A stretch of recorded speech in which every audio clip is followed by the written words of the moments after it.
진지하게 해보겠습니다.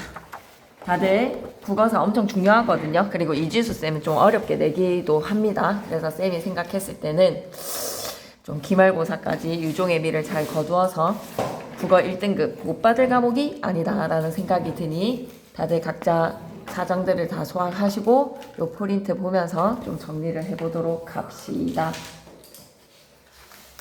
그러면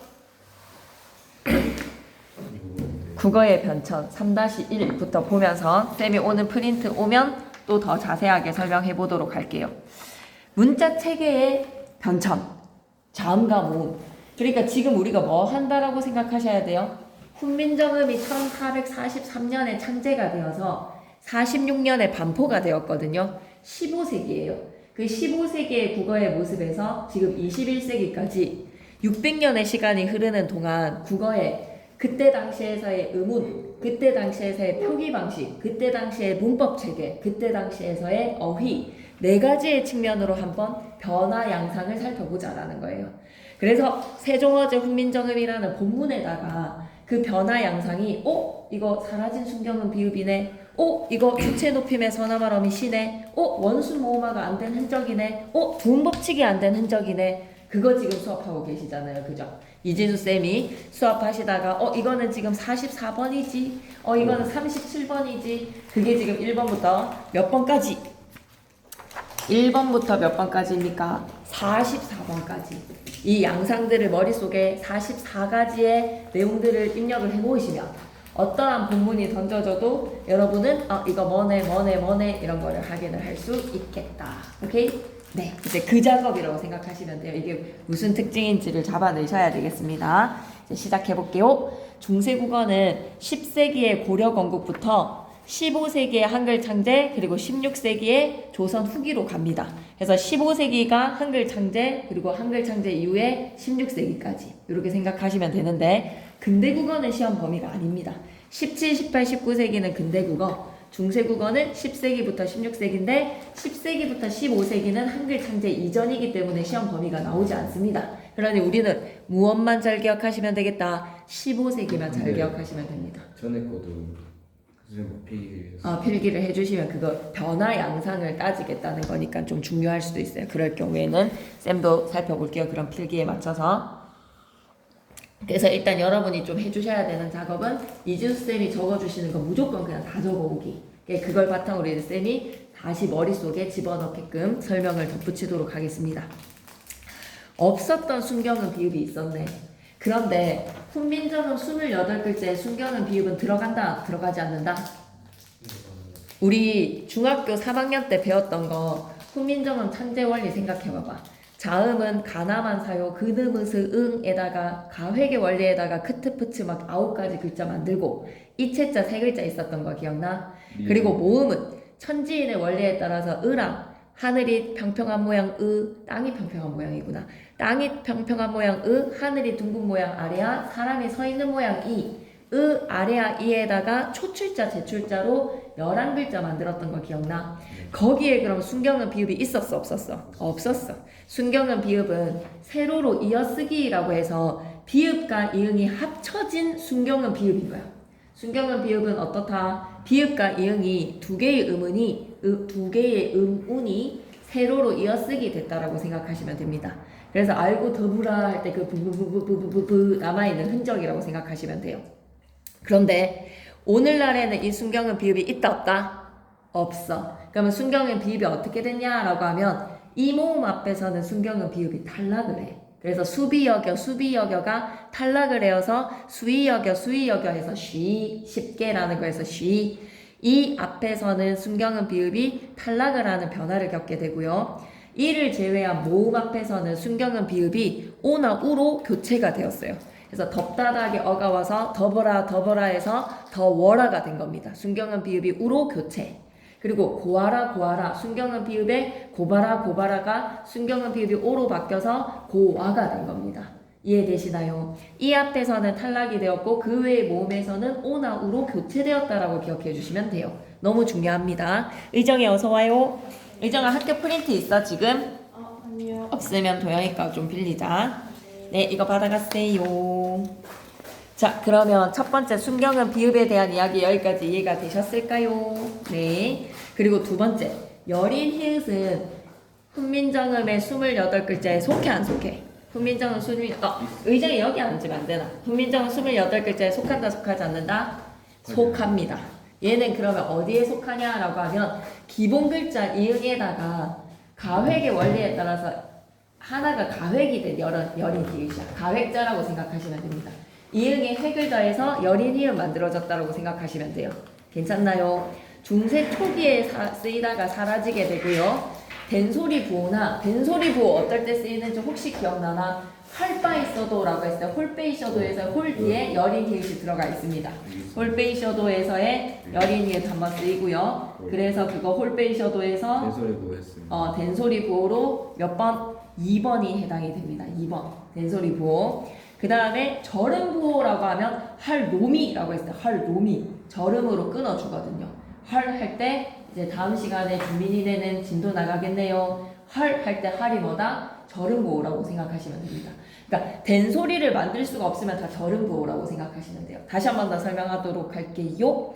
이번에 여린 히읗은 어떤 경우로 된소리 부호로 할 바가 있어도에서의 바 된소리로 만들어주는 거랑 된소리로 바뀔 수 없는 할노미라고 했을 때 절음부호 두 가지의 경우가 세종어제 훈민정음의 본문에도 있다라는 사실을 기억해 주시면 되겠다. 3번으로 가자. 라는 반치음의 치조 유성 마찰음 처점이라고 했을 때 저점 처음이 되었고요. 마잠이 반치음이 사라집니다. 소실 문자가 되었기 때문에 없는 음가가 되어서 마음. 그럼 아래아는 어떤 변화를 겪게 되었는지 나중에 나올 텐데 쌤이 지금 한 번 더 얘기해 볼게. 아래아는 두 번째 음절의 아래아는 으로 바뀌어져서 음이 되었다. 그지? 첫 번째 아래아는 아로 바뀌어져서 마음이 된 거야. 이거 되게 많이 강조하셨죠, 그죠? 그래서 시험에 나올 겁니다. 6번에 나올 거거든요, 곧. 예. 그래서 찬발음도 그렇게 표기를 할 수 있다는 거 준민이가 기억해주니 좋구나. 그래서 반치음은 소실이 되었다는 결과. 4번에 예디응은 이체자에 속했던 거 기억나? 훈민정음 28글자 속에 이체자에 해당이 되었던 거 기억나십니까? 네. 그래서 음가가 남아서 이응으로 통합되거나 글자는 사라진다. 다섯 번째 이응은 후두 유성 마찰음으로 종성에서는 음가가 없다가 초성에도 음가가 없는 경우 있는 경우가 공존을 하다가 이제는 음가가 모두 없어지고 글자만 남았다라는 거에서 이런 이야기들은 그냥 조금 끄덕끄덕하고 가시면 될 것 같습니다. 강조 많이 하셨나요? 이응은 소리로 남았고 이응은 표기로만 남았다. 예디응은 NG의 발음이라고 생각하시면 됩니다. 종성에 예디응이 와서 음가가 있는 경우 예를 들어서 의정이라고 했을 때 의자의 이응은 음가가 있어 없어? 의정할 때 의자의 이응은 초성의 이응은 음가가 있다 없다? 없지. 그런 경우에서는 예디응을 적지 않아. 근데 정자에서의 이응은 NG지. 이럴 때 정의 이응은 뭐로 표기해줘야 되겠다? 예디응으로 표기를 해야 되는 겁니다. 아시겠나요? 그래서 예디응에 이응은 음가가 남아서 지금 현재 국어에서는 우리가 그 자리에 뭐를 쓰고 있다? 이응을 적고 있다라고 생각하시면 돼요. 그리고 6번에다가는 별표 3개. 6번은 반드시 기억하셔야 됩니다. 6번에다가는 별표 셋. 아래아가 2단계의 변화를 겪게 되는데요. 첫 번째 단계는요. 16세기 두 번째 음절 이하에서 일어나요. 두 번째 음절 이하에서의 아래아는 으로. 그래서 나그네 두 번째 음절에서의 으는 으로, 그리고 아래아는 으로, 첫 번째 음절의 아래아는 아로 바뀌게 돼요. 그래서 가을과 마음 가지고 우리가 사례를 살펴볼 수 있는데 가잘이라고 발음을 하는 거에서 반치음부터 먼저 소실이 되고 두 번째 음절의 아래아가 으로 바뀌고 첫 번째 음절의 아래아가 아로 바뀌어져서 가을이 되는 겁니다. 괜찮나요? 여기까지? 그리고 병서 글자는 가로로 나란히야. 연서 글자는 세로로 나란히, 병서 글자는 가로로 나란히. 그런데 가로로 나란히에서 같은 글자 가로로 나란히라고 하면 각자병서, 서로 다른 글자 가로로 나란히라고 하면 하병병서라고 생각하시면 됩니다. 그런데 이 하병병서나 각자병서는 대체적으로 다 뭐로 바뀌었다? 된소리로 바뀌었다라고 생각하시면 돼요.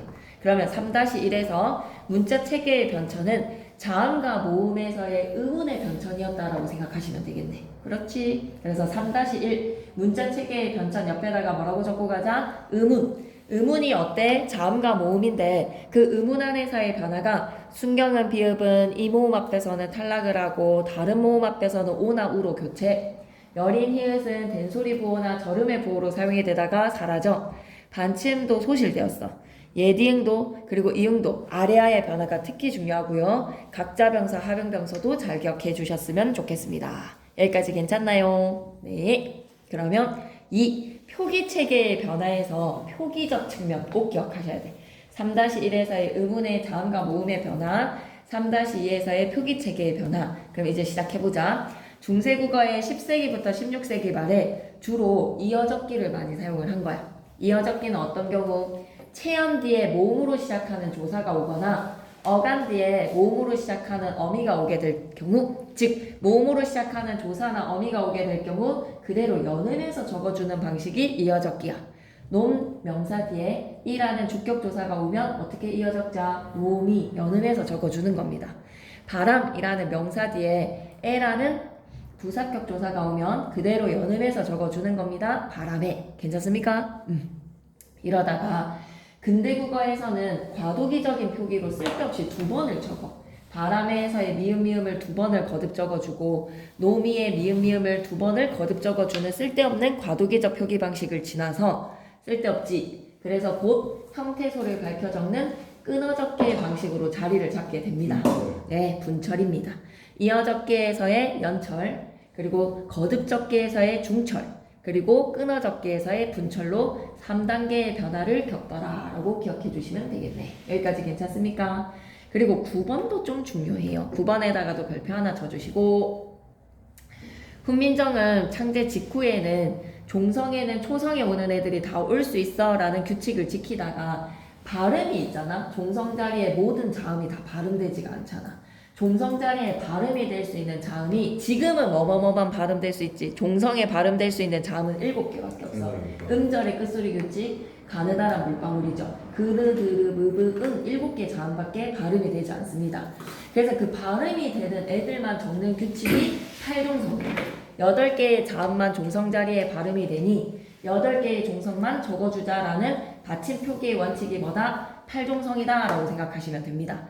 그런데 여기에서 중요한 시사점은 우리가 지금 현대국어에서는 7개만 발음이 된다면 중세에서는 8개가 발음이 되는 것으로 드랑 스 둘 다가 종성 자리에 발음이 될 수가 있었어. 표시 좀 해보자. 8글자 가로 안에 그느드르 무브스 응 되어 있다면 디귿 동그라미 치시고 시옷 동그라미 치셔서 여기에서 시사점이 뭐다? 지금 현대국어에서는 종성 자리에 디귿이 오든 시옷이 오든 똑같이 우리가 뭐라고 발음을 하지? 대표음은 디귿으로 바뀌어져서 빗으로 있고 빗으로 있습니다. 맞습니까? 네. 예. 근데 중세 때는 디귿과 시옷이 둘 다가 발음이 될 수 있었다는 거에서 종성 자리에 디귿과 시옷의 발음이 같았다 달랐다?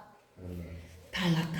디귿과 시옷이 각각 발음이 날 수 있었다라는 게 되게 중요해. 그래서 디귿과 시옷을 동그라미를 쳐주셨으면 그걸 묶어서 위에다 좀 적고 가자.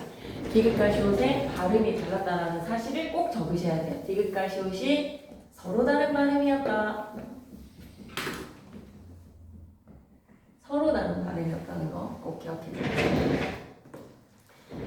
자, 그래서 훈민정음 해례의 종성해. 그러나 종성은 기역 그리고 예디응 드드 브브 스르 8자만으로도 충분히 쓸 수 있다.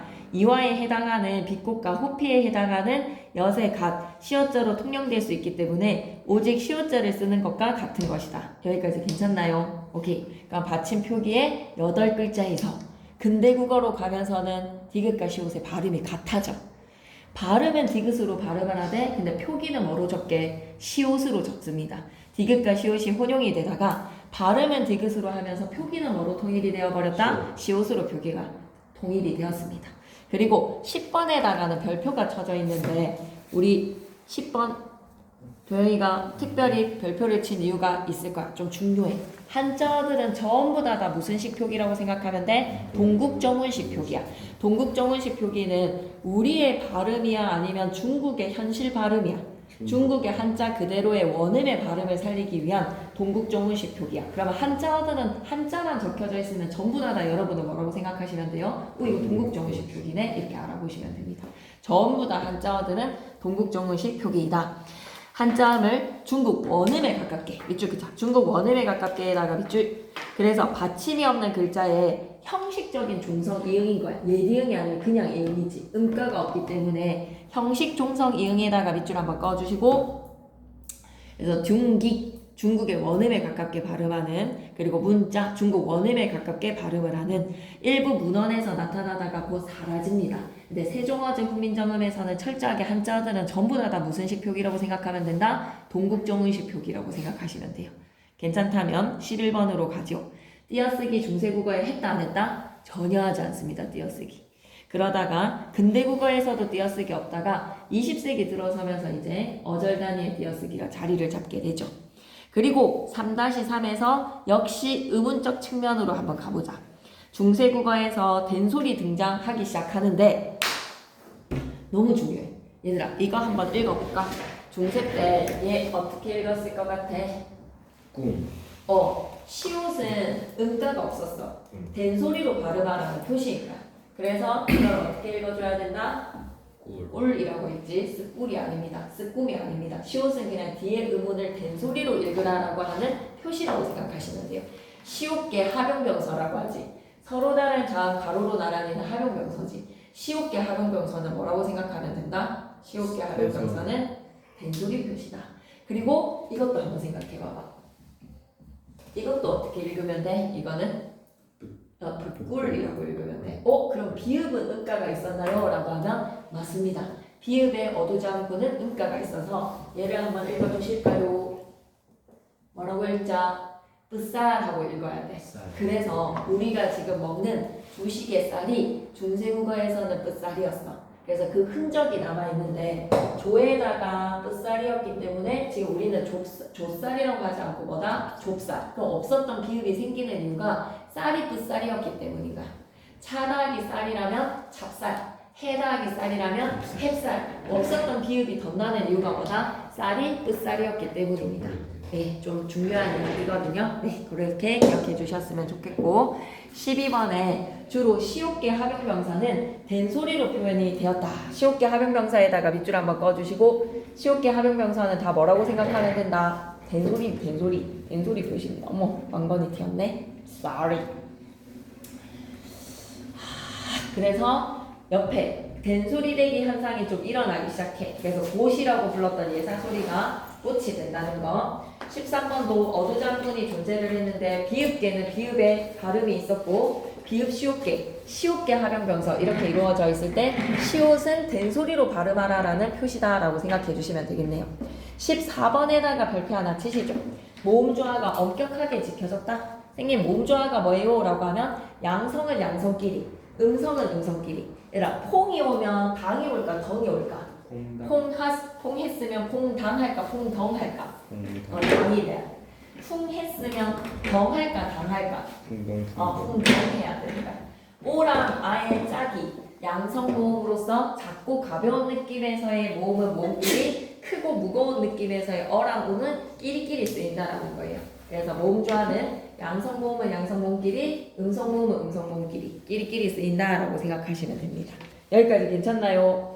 예, 국외음화가 모음조화가 엄격하게 지켜졌는데 아레아가 어떤 변화를 겪었는지 다시 한 번만 얘기해보자. 아레아가 첫 번째 변화에서 16세기 아레아는 어떻게 바뀌기 시작했고 아레아가 두 번째 음절에 으로 바뀌고 첫 번째 음절에 아레아는 아로 바뀌었으니까 으는 양성일까 음성일까? 으는 의의 성질은 음성 같아 양성 같아? 음성이지. 그 다음에 아레아에서의 아가 변화가 되었을 때 아는 양성이지. 그러니까 한 놈이 음성으로도 바뀌고 양성으로도 바뀐 거야. 한 놈이. 그러니 모음조화는 뭐하기? 문란해지기 시작하는 겁니다. 아레아가 두 번째 음절에서는 음성의 으로도 바뀌고 아레아가 첫 번째 음절에서는 양성의 아로 바뀌게 되니 아레아 때문에 모음조화가 문란해지기 시작하는 거야. 여기까지 괜찮나요? 네. 아레아의 변화로 인해서 모음조화는 잘 지켜지지 않기 시작한다. 까지가 14번의 설명이지. 아레아의 소실로 모음조화가 문란해짐이라고 되어 있지. 오케이. 그러면 얘들아 칠판을 좀 보고 가자. 모음조화를 좀 잘 이해를 해야 되니까 우리 수박을 먹다야 수박을 먹다야? 수박 뒤에는 을 먹다야 를 먹다야? 우리는 한국인이기 때문에 이거 외우지 않고도 당연히 을이 온다는 거 알고 있지 그지? 배을 먹다야, 배를 먹다야?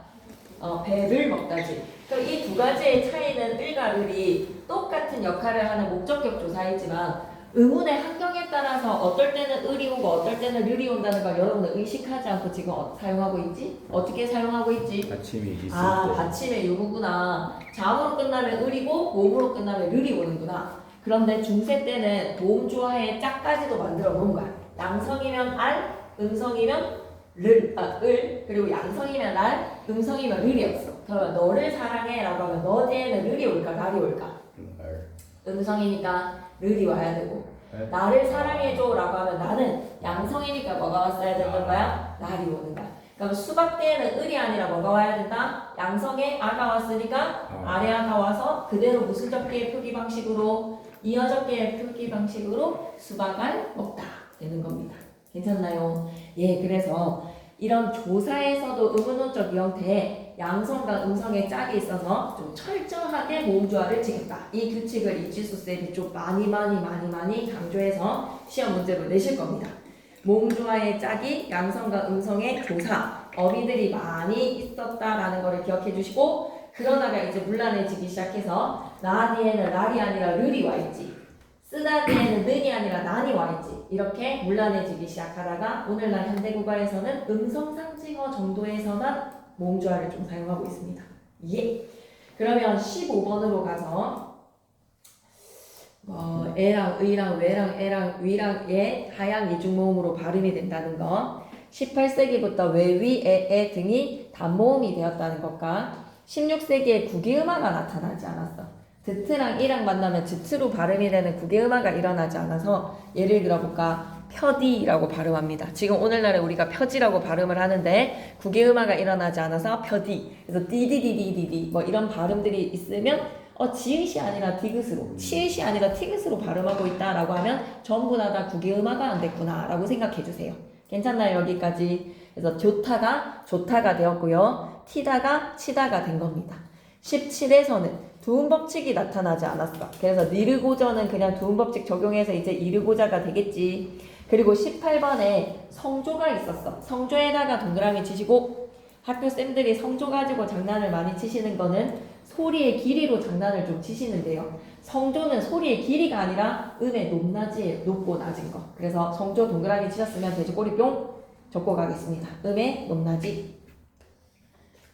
이마트와 이마트 두 가지 중에서 우리는 어떻게 발음해야 되지? 이마트. 영어의 이는 이, 그래서 ear이라고 할 때 이의 발음을 이라고 해주셔야 돼요. 숫자 2는 이, 이의 이슨 하고 구분하는 거. 소리의 높낮이에 따라서 뜻이 달라진다.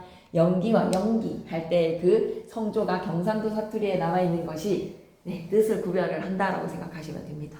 연기하지 마라 라고 했을 때 연기는 뭐다? 액션이겠죠. 그죠? 근데 연기됐어 라고 했을 때 연기는 지연하다. 그리고 연기다 이렇게 하면 연기다. 앞에서의 스모크 잘 구분하네. 그러면 19번으로 갈게. 원수모음화가 뭐야? 라고 하면 입술 소리에 무브프 뒤에 으가 오면 이 으가 전부 다 우로 바뀌거든요. 그 현상이 일어나지 않아서 스물이었던 단어가 스물이라고, 물이라는 단어가 물은이라고 발음이 되었다라는 걸 기억해 주시면 되겠다. 여기까지 괜찮나요? 네. 그럼 넘어가서 5페이지 갈게. 그러면 쌤은 복사가 되어 있을 거거든. 이걸로 하기에는 조금 어려워. 설명이 자세하지가 않아서. 그래서 쌤 프린트 갖고 와서 한 번만 더 설명할게. 앞쪽에 1, 2, 3을 한 번 더 설명하면서 넘어갈게요. 자, 그러면 쌤이 준 프린트, 지금 오늘 사정 때문에 못 온 친구들은 이 프린트를 다음 시간에 받아서 좀 들으셔야 되거든요. 그래서 잠시 영상 끊어 놓으시고 이 자료를 좀 받고 듣는 걸 추천합니다. 지금까지 했었던 이야기는 이지수 쌤 프린트를 보면서 얘기하면 되고, 요거는 이제 프린트가 좀 필요하다. 지금부터는. 자, 국어의 역사에서 첫 페이지 한번 펴봐봐. 이걸 해놓으면 진짜 훨씬 더 이 중세 국어를 이해하는 데 도움이 되기 때문에 훈민정음 제자원리 중3 때 한 내용이거든요. 그리고 지금 이지수 쌤은 수업 시간에 이걸 설명해 주지 않으셨어요. 그냥 바로 본문 내용으로 들어갔는데 우리는 한 번만 딱 살펴보도록 하겠습니다. 되게 중요해서 가획자, 이체자 얘기했어요. 네. 근데 왜 필기는 없어요? 네? 왜 필기는 없죠? 있어. 했어요. 그러면 이거 되게 중요하거든요. 가획자랑 관련해서. 고치마 숫자로. 그러면 지금 수라랑 이것만 하고 있는 거네요. 이지수쌤은 3-1. 그죠? 네, 딴 것 내용은 없는 거죠. 했네요. 네. 그러면 되게 중요해요, 이거. 학교 프린트로 총정리를 할 건데 지금 해놓읍시다. 그러면 너무 중요합니다. 학교 프린트로요? 아니요, 178페이지. 쌤이 준 프린트로 훈민정음 제자 원리를 이해를 해라. 제일 먼저 첫 번째, 자음이랑 모음이랑 둘 다의 기본의 원리는 뭐다? 상형의 원리예요. 네. 모양을 본뜬다에서의 상형의 원리. 밑줄 긋고 가겠습니다. 상형의 원리에다가 밑줄 끄시고, 자음의 기본자 5글자, 모음의 기본자 3글자. 그래서 기본자에다가 동그라미, 상형의 원리에 따라서 기본자 만들고 난 후에 조성에 자음을 기본자에 5글자가 만들어지면 거기에다 획을 더해서 가획의 원리에 따라서 구자를 만들자. 가획의 원리에다가 밑줄 끄시고 밑에다가는 구자 9자. 구자. 그리고 중성은 천지인이라는 기본자 3글자를 만들고 난 후에 합성의 원리를 적용하자.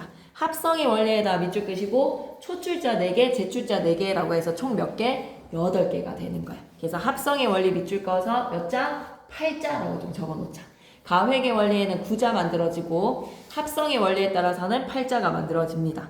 초성의 첫소리 자음, 발음 기간을 본떠서 만든다. 부부부부부 부부부부부. 이거는 발음 기간 본뜬 거 아닌데 무무무무무의 발음 기간 본떠서 거기에 획 더해가지고 비읍은 가획자죠. 그죠? 가획자고 아는 어때요? 초출자에서 이랑 아의 결합으로 아 만들어지는 거 아니에요? 초출자죠. 얘는 아. 그리고 끝소리에서의 자음도 종성부용 이거 좀 밑줄 긋고 갈 수 있겠니? 종성부용 초성에다가 밑줄 한번 꺼주시고 무슨 뜻이지? 그 초성에 썼던 거 중성이 쓴다. 맞아. 종성 자리에서의 의문은 별도로 만들지 않고 초성에 있는 자음들이 전부 다 종성 자리에 올 수 있다. 종성부용 초성의 원칙입니다. 도영이 괜찮습니까? 여기까지. 오케이. 그러면 잠시 또 왼쪽으로 눈을 돌려봐봐.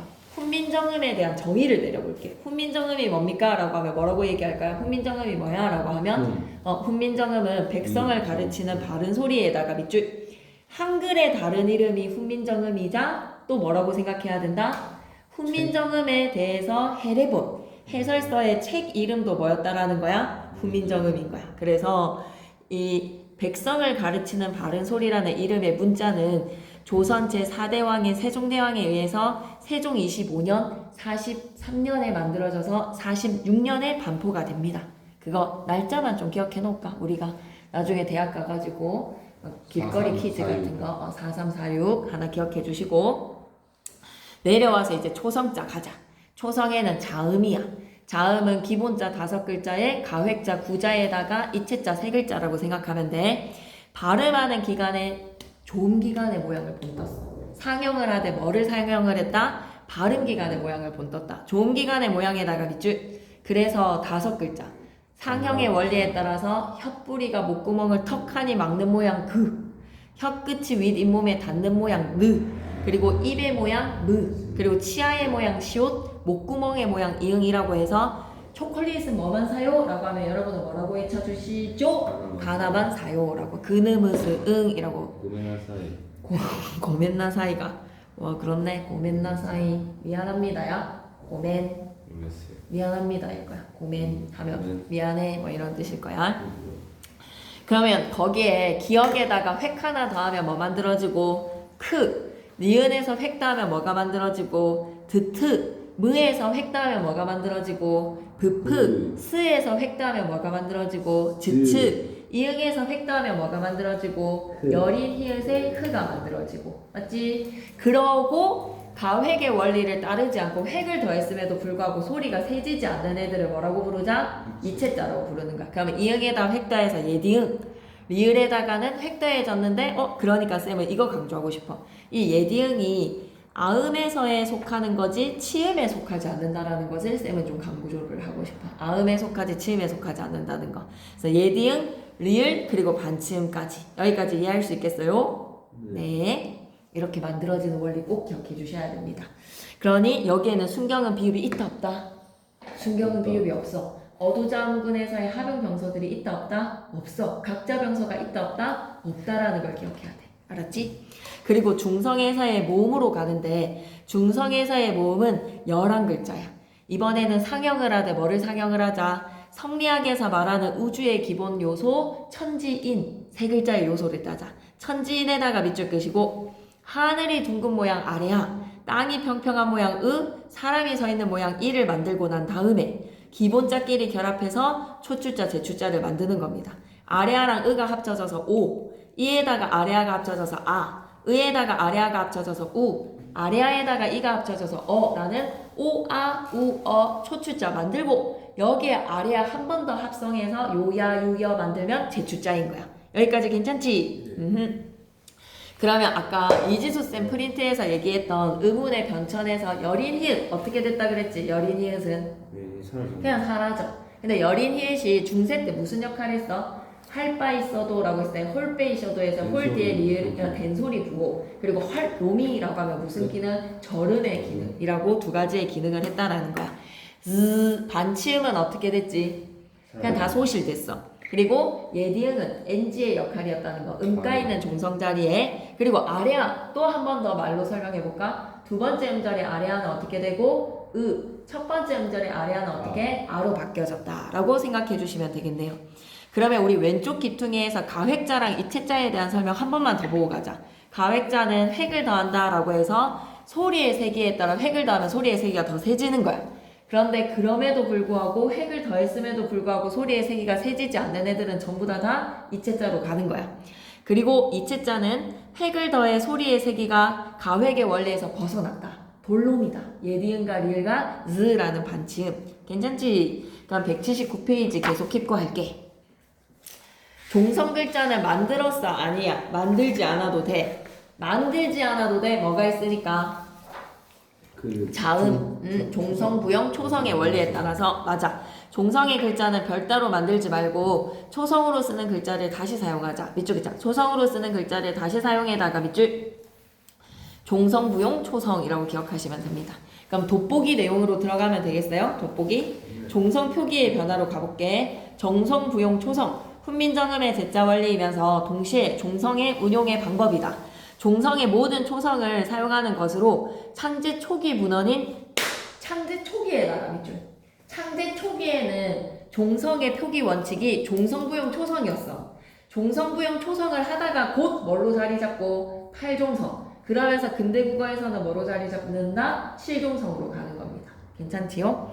그래서 종성의 모든 초성을 사용할 수가 있었다는 거 기억해 주시고 곧 할 때 지읒이 올 수 있었다는 거. 종성 자리에 지읒이 오는 경우가 있었고 팔종성은 종성의 발음이 되는 8개의 자음 가느다란 물방울에다가 시옷까지. 그래서 요거 밑줄 긋고 가자. 종성의 디귿과 시옷을 구별하여 발음한 것으로 추정함에다가 밑줄 디귿과 시옷의 발음이 같았다 달랐다. 디귿과 시옷의 발음이 같았다라는 거야. 그거 시사점 하나 밑줄 긋고 할까? 디귿과 시옷의 발음이 같았다에다가 밑줄. 그리고 훈민정음의 해설서인 훈민정음 해례본에서 설명하는 종성 사용 방법으로 15세기에서 16세기 중세국어 대부분의 문헌에서 찾아볼 수 있다. 으아, 진짜 중요합니다. 사맞디 아니할세라고 했을 때 사맞다가 종성부용 초성의 원칙에 따라서 종성 자리에 치읓이 표기가 되다가 팔종성 규칙에 의해서 사맞디에서의 치읓이 시옷으로 교체가 되었다는 거. 생각할 수 있겠습니까? 사맞다의 종성 치읓이 시옷으로 변함에다가 밑줄 쭉 그어주시고 표기에서 치읓으로 하다가 종성부용 초성으로 치읓으로 표기를 할 수 있다가 곧 뭐로 바뀌었다? 시옷으로 바뀌었다라는 거야. 훈민정음 창제 초기. 맞아. 발음에서는 발음은 아마 치읓이 발음되지 않았을 거야. 종성부용 초성의 원칙에 따라서 시옷으로 발음을 했지만 표기는 치읓을 할 수 있었어. 그러다가 발음이 되지 않는 자음은 표기하지 말자. 팔종성의 표기법을 적용하자라고 해서 치읓 대신에 무엇으로 표기? 시옷으로 표기. 그러다가 근대국어로 가게 되면서는 디귿으로 발음하지만 표기는 뭐로 하자? 시옷으로 표기를 하자. 종성의 가느다란 물방울에서 디귿 대신에 시옷으로 표기를 하는 겁니다. 여기까지 괜찮나요? 한 번만 더 밑줄 긋고 갈게. 발음은 디귿으로 하면서 표기는 시옷으로 함에다가 밑줄 한번 쭉 그어주시고 여기까지 괜찮니?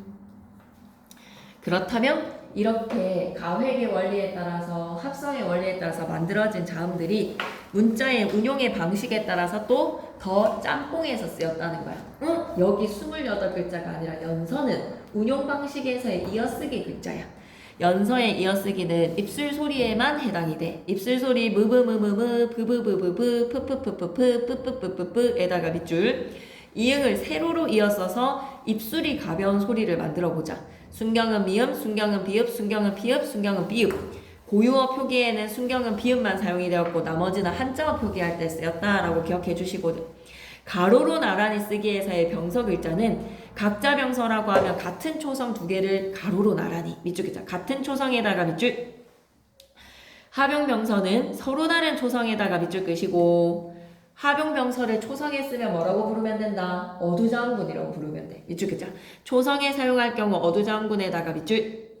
자, 그래서 비읍계에서의 의문은 발음을 하시되, 시옷은 된소리 표시다. 밑줄 글자. 시옷은 된소리 표시에다가 밑줄. 그래서 쓰꿈이 아니라 꿈이오고 쓰꿀이 아니라 꿀이 된다는 거야.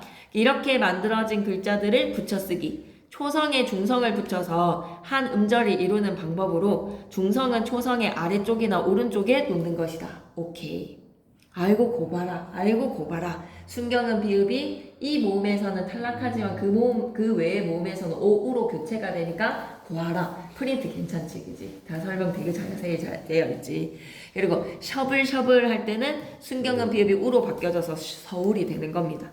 수비여겨라고 하면 쉬. 그리고 뿌뜨뿌뜨 어두자음군의 뿌뜨뿌뜨가 뜻이 되고, 뿌쌀뿌쌀이 쌀이 되고, 얘는 뭐로 읽을 꿈. 그리고 얘는 뿌떼뿌떼라고 발음하는 겁니다. 시험 정보 Q&A도 한번 보고 갈게요. 훈민정음 중 지금 사용하지 않는 글자는 무엇인가요? 크게 별표. 크게 시험 정보 Q&A에서 첫 번째 크게 별표. 방금 이지수 쌤 프린트에서 있었던 이야기. 들어봐봐. 훈민정음 가운데 여린 히읗과 반치음과 예디음과 아래아 네 글자는 왼쪽에 제시된 순서대로 소실이 되었어. 그래서 10원을 가지고 산에 가서 사과를 따먹었더니 씨만 남았네, 뭐 이런 식으로 외웠는데 좀 유치하잖아. 10원을 가지고 산에 올라가 사과를 다 먹었더니 씨만 남았네. 예디응 소리값 없는 이응과 구별해서 종성에서의 NG의 발음일 때 예디응을 사용했다는 것과, 아래아는 두 번째 음절에서의 아래아가 으로, 첫 번째 음절의 아래아는 아로 바뀌었다는 거 기억해 주시고, 두 번째 시험 정보 Q&A로 내려가시죠. 어두자음구는 어떻게 읽을 거예요? 라고 하면 어두자음구는 단어의 첫머리에 자음의 무리가 오는 거야. 밑줄 그자. 단어의 첫머리에 자음의 무리가 오는 것에다가 밑줄. 초성 자리에 자음이 두 개 이상의 무리를 이룬다라고 하면 어두자음군. 서로 다른 자음 두 개나 세 개를 나란히 쓰는 하병병서가 초성에 사용이 된 거야. 비읍계 어두자음구는 각각을 발음해야 돼. 브드, 브스. 그런데 시옷대에서는 된소리로만 발음을 하시고, 비읍은 발음하지만 시옷은 된소리 표시라는 거야. 다만 지금은 이런 발음을 제대로 할 수 없기 때문에 편의상 마지막 음운을 된소리로 읽는 거야. 비읍계 어두자음군도 근대국어 시기에 시옷계 어두자음군으로 바뀌면서 된소리로 다 바뀌었다. 어두자음군은 전부 다 된소리로 바뀌었다 라고 생각하시면 됩니다. 그럼 180페이지, 181페이지 꼭 푸셔야 돼요. 답이 있어도 꼭 문제 푸셔야 돼요. 아시겠죠? 약속. 답이 있어도 문제 푸셔야 됩니다. 그리고 넘어가서 182페이지로 갈게요. 좀 더 나갈 수 있겠다. 182페이지 좀 더 나가야 됩니다. 가시죠, 교연이는.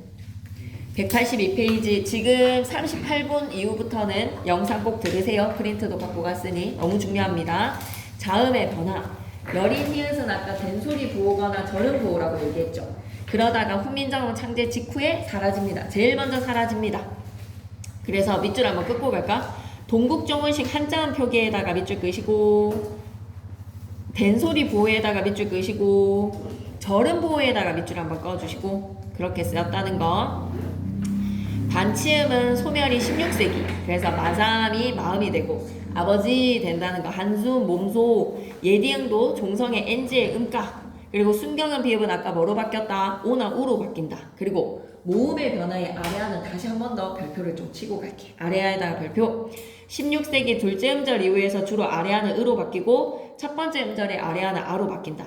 그래서 예시가 너무 좋아. 마음 가지고 예시 들어봐봐. 어떻게 된다? 반치음부터 먼저 소실이 되고, 두 번째 음절에 아래아가 으로 바뀌고, 첫 번째 음절에 아래아가 아로 바뀌어서 마음이 되는 거야. 그리고 가을도 너무 좋아. 반치음부터 먼저 소실되고, 두 번째 음절에 아래아가 으로 바뀌고, 그리고 첫 번째 음절에 아래아가 아로 바뀌어서 가을이 되는 거야. 근데 발음은 똑같이 가사의 리허설가 아리아의 발음은 미라를 깨워봐야 돼. 아리아는 약간 아랑 어 사이의 중간 발음이 어때? 어 이런 발음이 어때? 어의의 중간 사이에서의 발음이 어때? 그래서 우리는 좀 알 수가 없는 발음이죠. 모음 조화에다가 별표 3개 100% 출제입니다. 무조건 이해, 무조건 출제라고 적자. 무조건 이해해서 맞춥시다. 모음 조화는 반드시 이해하셔야 되는 파트다. 3번에다가 별표 3개.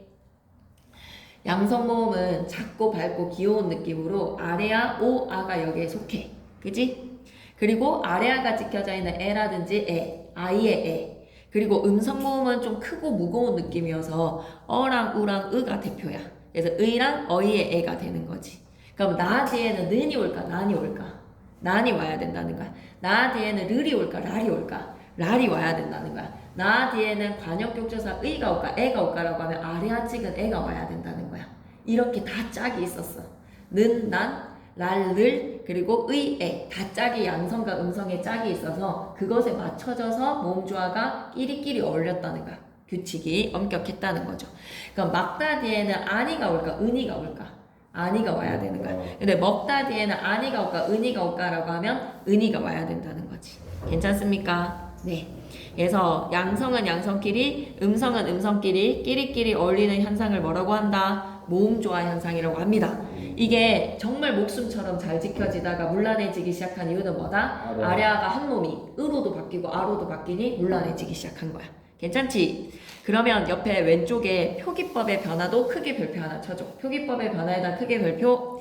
중세 때는 체언 뒤에 모음으로 시작하는 조사가 오거나 용언의 어간 뒤에 모음으로 시작하는 어미가 오면 그대로 이어적어주는 무슨 적기 방식을 사용했다? 이어적기 방식을 사용했어. 이어적기. 그러다가 근대에서는 뭐라고? 끊어적기랑 거듭적기를 같이 사용하다가 현대국어에서는 끊어적기가 자리를 잡습니다. 183페이지로 계속 이어가 볼게요. 나오네 여기. 한글 창제 초기인 15세기에서는 이어적기가 원칙이었어. 이어적기가 원칙에다가 밑줄.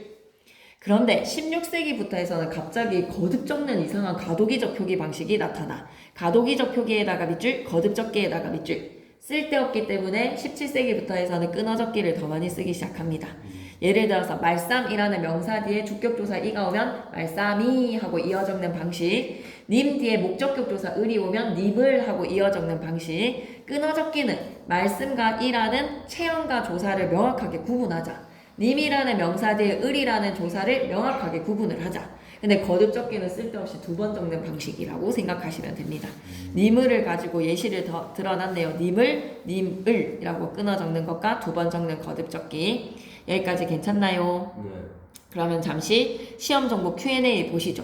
모음조화는 중세국어에만 있었나요? 라고 하면 모음조화 현상이 현대국어에서도 어간이랑 어미랑 결합할 때 좀 있어요. 왜냐면 먹다에서는 어서야 아서야, 먹어서야 먹어서야, 먹어서지. 근데 보다 뒤에는 보아서야 보어서야, 보아서지. 아서랑 어서의 결합이 모음조화를 좀 지키고 있습니다. 예를 들어서 어근 뒤에 곧이면 곧하지, 곧어가 아니지. 근데 굿 뒤에는 굿어가 아니라 굿아가 아니라 굿어가 되지, 굿어. 고다랑 굿어. 중세국어에서 모음조화가 훨씬 좀 잘 엄격하게 지켜졌다라는 거를 기억해 주시고, 조사가 양성과 음성의 짝이 다 있었다는 거야. 밑줄 그자. 조사에부터 밑줄 긋고 갈게. 조사에 안과 은, 알과 을, 아로와 으로, 에랑 에처럼 모음조화에 따른 이 형태가 존재에다가 밑줄 쭉 꺼줘. 오케이. 괜찮지? 그러고 나서 문법의 변화야. 그러면 이지수쌤의 교재에서는 문법의 변화가 어디서 쓰인다?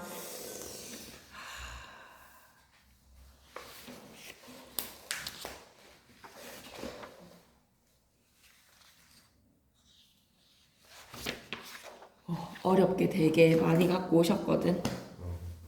천천히 해보자. 해야 돼. 이 산을 뚫어내야 돼. 그래서 오늘은 쌤이 생각했을 때 이것까지는 좀 해보자. 186조까지는 할 수가 있어. 우리가 186까지. 한전에서 뭐 한 거 아세요? 어? 뭐 했다고? 한전에서 문법의 변화로 들어가는데 의문형 종결어이야. 너무 중요해. 의문형 종결어에다 크게 별표 하나 치시고, 의문문의 종류에는 크게 3가지가 있어 얘들아. 의문사를 가지고 누가 언제 어디서 무엇을 어떻게 왜 라는 육하원칙의 6가지 의문문을 달고 그 의문문에 대한 대답을 요구하는 의문문은 설명 의문문이야. 뭐예요? 그 다음에 어디예요? 누구예요? 언제요? 라는 의문사를 사용하면 언젠지 대답해야지. 어딘지 대답해야 되지. 이런 게 설명 의문문이야. 딱 결정만. 그 질문의 의문사에 해당하는 대답이 필요한 거. 설명 의문문. 의문사가 있습니다. 근데 판정 의문문은 예 아니오예요. 밥 먹었어? 밥 먹었냐? 밥 먹었니? 예 아니오의 대답만 필요하면 무슨 의문문? 판정 의문문.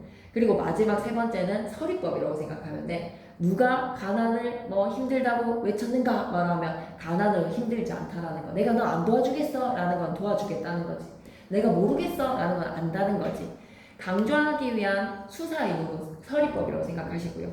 의문사가 있으면 설명 의문문, 그냥 예 아니오의 대답을 필요로 한다. 판정 의문문. 그 세 가지의 의문문의 종류에 주어가 2인칭이잖아. 주어의 인칭을 따졌을 때 주어가 2인칭에다가 동그라미 주어가 2인칭일 때 니은다. 이거는 뭐라고 생각하면 돼? 의문형 어미인가. 현재 시제 니은다가 아니야. 그러니까 준민이 먹는다라고 하면 준민이가 먹느냐라고 물어보는 거야. 준민이가 먹는다 해서의 니은다는 뭐라고 해석해야 된다? 먹느냐라는 의문형입니다.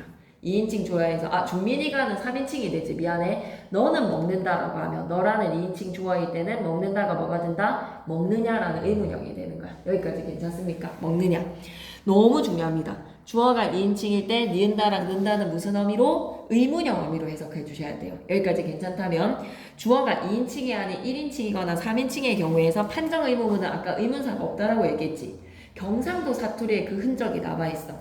경상도 사투리에 밥 먹었나? 라고 아라고 물어보잖아. 그치? 밥 먹었나? 그 다음에 학생이가? 라고 물어보지. 경상도 사투리는 다 판정 의문문이 아로 끝나요. 밥 먹었나? 학교 가나? 학생이가? 다 아로 끝납니다. 그러니 니은가에서의 가의 아 동그라미 한번 쳐주시고 이가의 가의 아 한번 동그라미 쳐주시고 무조건 아 계열의 의문형 어미를 사용한다는 거야. 밥 먹었나? 학생이가? 남학생이가? 다 아로 물어봅니다.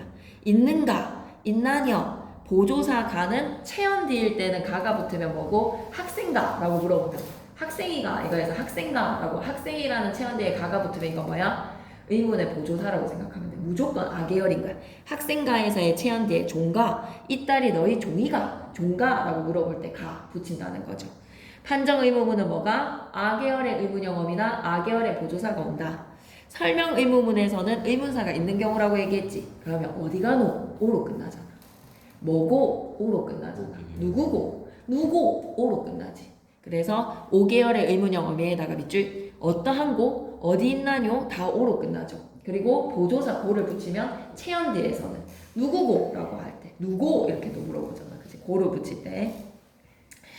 판정 의문문은 예 아니오의 대답, 설명 의문문은 의문사가 포함되어서 구체적인 설명을 요구하는 경우. 괜찮니? 여기까지. 그럼 이제 딱 5분이야. 주격조사로 들어갈게. 지금 우리 주격조사는 뭐뭐 사용하고 있어? 학생 뒤에는 이, 그 다음에 교사 뒤에는 가. 자음으로 끝나면 이고 몸으로 끝나면 가네. 근데 중세국어에서는 가가 없었어. 그러면 어떻게 세 가지의 의문론적 형태가 있었냐면 되게 중요해. 자음 뒤에는 이가 오는 거야. 사람 뒤에는 이. 그런데 부텨라는 이 이외의 모음이 오잖아. 짝대기 이 이외의 모음으로 짝대기 세웠을 때 그 모음이 있으면 부텨가 되는 거야. 부텨. 근데 이 모음으로 끝나면 자체에다가 짝대기 이 세울 수 있어 없어? 자체에다가 짝대기 세울 수 없지. 그럼 어떻게 하는 거야? 생략하는 거야. 짝대기를 세울 수가 없으면 생략. 셈에다가 주격조사 이가 와서 이어적기 셈이. 공자에서는 짝대기 이가 주격조사라는 거야. 공제가 아니라 공자이 해서 이가 뭐다? 주격조사라고 생각해야 돼. 공자이야, 공자이.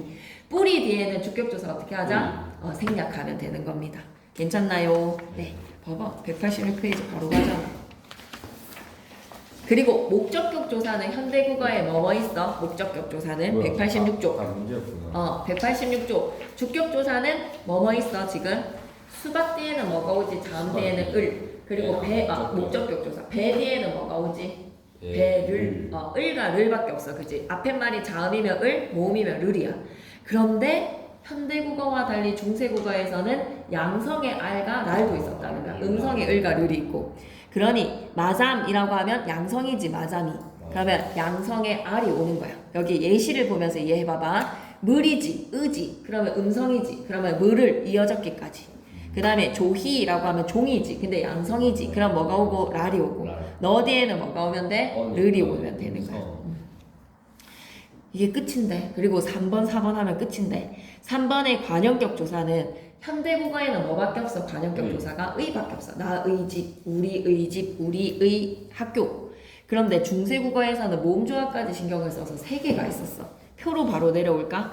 양성으로 끝나는 유정명사다라고 하면 식물과 동물, 식물을 제외한 동물과 사람, 피를 흘리는 존재라고 생각해줘. 블러드를 가진 존재는 유정명사야, 맞지? 양성의 유정명사 사람 뒤에는 뭐가 오면 되고 애. 음성으로 끝나는 유정명사 거북이도 피 흘리잖아. 그럴 때는 의가 오는 거야. 그리고 무정명사 뒤에서는 시옷, 높임의 대상 뒤에도 시옷이 올 수 있었어. 피를 흘리지 않는 무정명사한테도 시옷을 붙이고 나란 말싸미에서의 나란의 시옷이 나라가 무정명사니까 부처님과 같이 높임의 대상일 때는 또 뭐를 붙이면 된다? 시옷을 붙이는 거야. 4.3에다가 관형격 조사 에, 나라세서의 관형격 조사 시옷 하면 되는 거지. 괜찮습니까?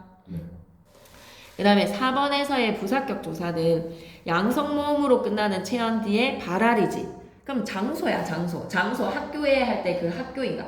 학교였으면 요가 양성이니까 학교에 아이로 적었어야 됐겠지, 그지? 그래서 여기도 발알이라고 양성이 오면 아이고, 꿈이라는 음성에 우가 오면 어이가 오는 것이고, 이 모음으로 끝나면 배 뒤에 얘가 온다는 거야. 이 짝대기 이 모음으로 끝나면 뭐가 와주면 된다? 얘가 와주면 돼.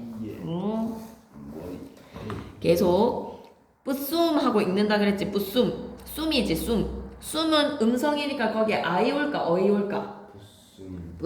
숨이면 숨. 숨에서 뿌숨에 우잖아. 음성이니까 어이 올까 아이 올까? 어이가 오는 거야. 후세라고 했을 때는 이 모음이지, 짝대기이지. 이럴 때는 뭐가 오면 돼? 후세예라는 거에서 얘가 오면 돼. 할 수 있겠어? 이 짝을 생각하면서 넣는 게 이지수 쌤 프린트 5페이지 와봐봐. 이지수 쌤 프린트 5페이지 이것만 얘기하고 이제 마칠 거야. 3에 4에 1, 22부터 27까지 하고 자유를 줄게. 27까지요? 그리고 6페이지에 34, 35, 36만 하고 바로 헤어지자. 할 수 있겠어? 할게. 주격조사는 가가 없었어. 이만 있었고 짝대기 이는 이 모음이 이 아닌 모음에서 이 모음으로 끝나면 생략이야. 그러다가 근대국어에서 가가 등장하기 시작해. 뿌리 뒤에는 짝대기 이 생략, 배 뒤에는 짝대기 이 생략, 공자 뒤에는 공자 뒤에 짝대기 이, 부처 뒤에 짝대기 이.